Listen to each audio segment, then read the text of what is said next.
नमस्कार। आज का हमारा मोटिवेशनल वीडियो है, सफलता मिलेगी ही। कई बार हमें ऐसा लगता है कि हम किसी ऐसे काम को कर रहे होते हैं जो हमारे कद से काफ़ी बड़ा होता है, यानी जो हमारी सोच से परे है, हमारे पारिवारिक स्थितियों से परे है, हमारी समझ से परे है। और हमें अंदर से भय लग रहा है कि हमने इस काम में हाथ डाला तो पता नहीं हमें सफलता मिलेगी या नहीं। हम किसी इतने बड़े एग्ज़ाम की तैयारी कर रहे हैं जिसको हम कभी सोच भी नहीं सकते, जहाँ तक जाने की हमारे पहले कभी कल्पना नहीं थी, लेकिन कल्पना आज आई और आज से हम उस काम को करना चाहते हैं। तो मन अंदर से भयभीत हो रहा है और अंदर से लग रहा है कि काम करें या बीच में छोड़ दें, किसी छोटे काम को पकड़ लें। जैसा कि आप अक्सर देख रहे हैं, अक्सर देखते हैं, देख क्या रहे हैं, देखते हैं कि अभी आपने देखा कि एक लड़की ने जो ग्रेजुएशन करने के बाद जो बीए बैंक की तैयारी कर रही थी, बैंक की तैयारी छोड़ करके चाय का स्टॉल लगाया है। अब देखिए यहाँ पर, देखिए चाय का स्टॉल लगाना गलत नहीं है, काम कोई भी करना गलत नहीं है, बिल्कुल गलत नहीं है, मैं ये गलत नहीं कह रही। बात सिर्फ इतनी है कि आप करना क्या चाहते थे। आप करना चाहते हैं, आप कोई बहुत बड़ा और एग्ज़ाम क्लियर करना चाहते हैं, या कोई बहुत उससे भी कोई बड़ी कोई चीज़ आपने सोच रखी है और वो आप पाना चाहते हैं, और उसके लिए आपको मन में भय लग रहा है। तो अपने मन से भय को निकाल दीजिए। ये मान लीजिए कि आप उस एग्ज़ाम को, उस सफलता को प्राप्त कर लेंगे।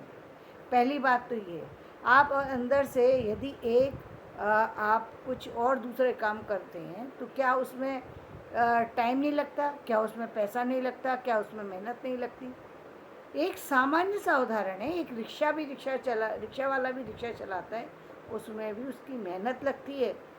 12 घंटे तक वो शारीरिक मेहनत करता है। एक व्यक्ति मजदूरी करता है, उसमें भी उसकी मेहनत लगती है।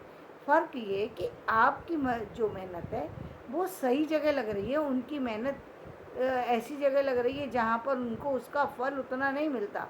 क्योंकि आप जिसको कर रहे हैं, जो मेंटली वर्क है वो ज़्यादा बड़ा होता है, जो फिज़िकली वर्क है वो कम बड़ा होता है। तो मेंटली वर्क की कीमत इसीलिए ज़्यादा होती है क्योंकि उसको करना ज़्यादा, उसको हर व्यक्ति नहीं कर सकता। फिजिकली वर्क हर व्यक्ति कर सकता है, जो काम हर व्यक्ति कर सकता है यानी वो सामान्य है, इसीलिए उसके कम पैसे मिलते हैं। जो काम केवल कुछ लोग कर सकते हैं, इसका मतलब वो असंभव कार्य है। तो आप जब एक सामान्य कार्य के लिए उतना ही समय देते हैं, 12 घंटे दे सकते हैं, तो क्या अपनी स्टडी के लिए, अपनी उस सफलता के लिए जो कि आपका उद्देश्य है, जिसको आप पाना चाहते हैं, जिसको पाने से आप डर रहे हैं, आपको लग रहा है यदि नहीं मिला तो क्या होगा।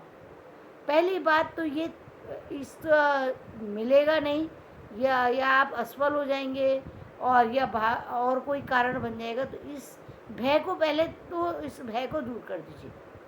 क्योंकि जो व्यक्ति, ये तो गीता में भी कहा गया, जो व्यक्ति जिस कार्य के लिए प्रयास करता है वो चीज़ उसको मिलती ही मिलती है, मिलती ही मिलती है, ऐसा होता ही नहीं कि ना मिले। तो यानी ये तो आप पक्का मान लीजिए कि आपको सफलता मिलेगी। आपकी सफलता ना मिले आपको, ऐसा हो नहीं सकता, चाहे आप कितने भी बड़े एग्ज़ाम की तैयारी करें। ये मैं आपको विश्वास दिला रही हूँ कि आप उसमें सफल हो जाएंगे। बस एक बात है छोटी सी, वो छोटी सी बात ये है कि यदि अपने उस कार्य में उन लोगों का सहयोग ले लेंगे जो उस कार्य के एक्सपर्ट हैं, तो वो आपको रास्ता सही दिखा देंगे, जिससे आपके लिए उस पर चलना सरल हो जाएगा। बस इतना सा काम ज़रूर कर लीजिएगा।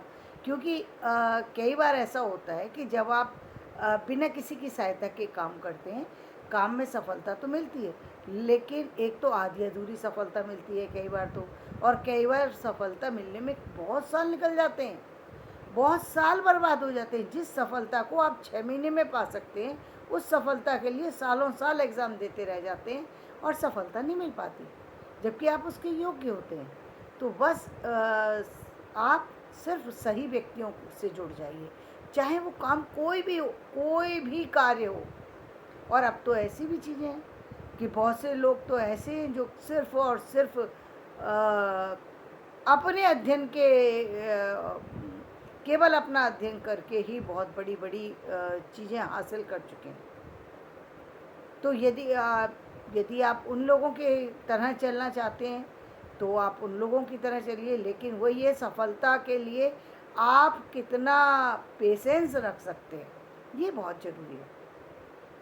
ये पेशेंस वाली बात बहुत ज़रूरी है। धैर्य रखना बहुत ज़रूरी होता है। बिना धैर्य रखे कार्य नहीं होता है। कार्य के लिए मैं पेशेंस रखना पड़ता है। आपको मैं अपना उदाहरण दूं, मैंने संस्कृत में पीएचडी की तैयारी की, पीएचडी के सारा कुछ सिनॉप्सिस हो गई, पीएचडी स्टार्ट हो गई, मैं प्रोफेसर हो गई, सब कुछ हो गया।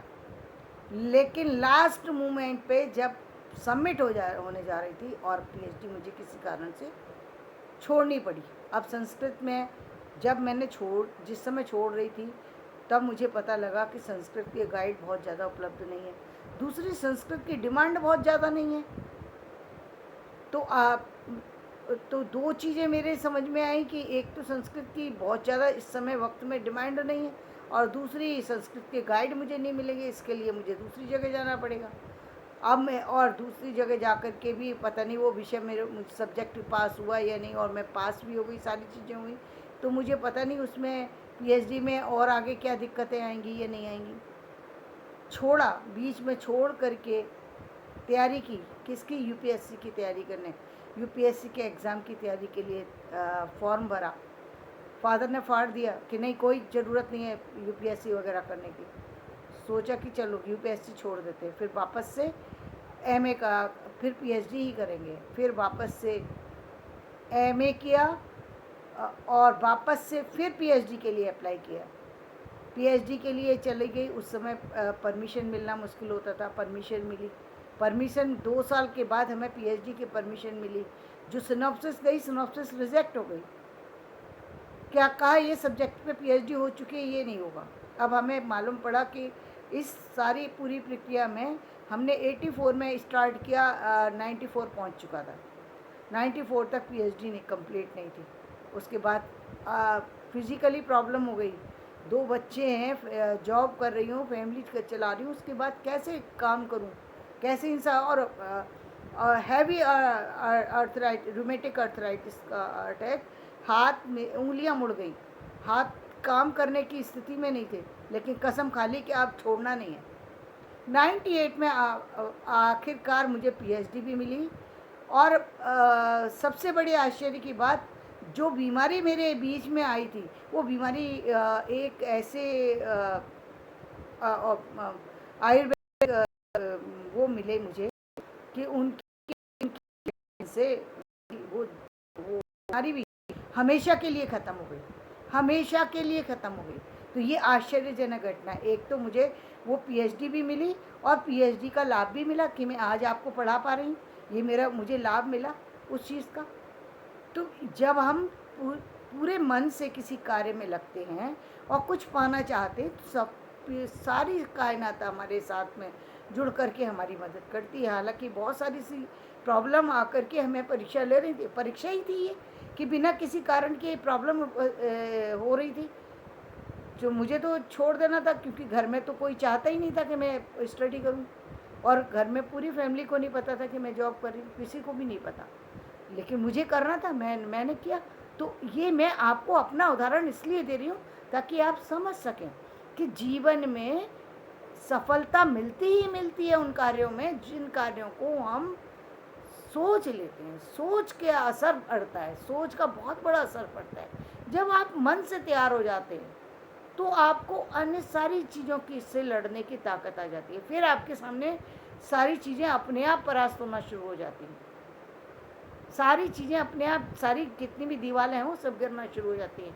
कोई साथ नहीं था, लेकिन बस एक था कि चाहे कुछ भी हो जाए छोड़ना नहीं है, और हुआ। तो यदि मैं कर सकती हूँ तो आप भी कर सकते हैं, ऐसी कोई चीज़ नहीं। और ये तो एक सामान्य उदाहरण है, संसार में इतने लोग हैं जिनको जो करना होता है वो करते ही हैं। चुनौतियाँ तो आती रहती हैं जीवन में, आती रहेंगी। अभी भी बहुत सी चीज़ें हैं जो स्टार्ट करके छोड़ी हुई हैं, और वक्त हुआ तो उनको वापस से मुझे स्टार्ट करना है, लेकिन वक्त का इंतज़ार कर रही हूँ कि सही समय आए तो मैं वापस से करूँ, सही लोगों का सहयोग मिले। सही लोगों का सहयोग नहीं मिल पा रहा, लोग नहीं मिल पा रहे, जुड़ नहीं पा रहे वो लोग जिनको मैं चाहती हूँ कि जो काम के लिए, जिनका उद्देश्य काम करना हो। लोगों का उद्देश्य काम करना नहीं है। लालच से भरा हुआ मन कभी कार्य में नहीं लगता, कभी कार्य में सही ढंग से नहीं करता, और मैं नहीं चाहती कि ऐसे लोग कार्य को करें, क्योंकि कार्य में जो है वो सफलता के बाद भी कहीं ना कहीं जो है एक कमी रह जाती है, कहीं ना कहीं एक खिंचाव सा महसूस होता है, तो वो चीज़ नहीं आनी चाहिए।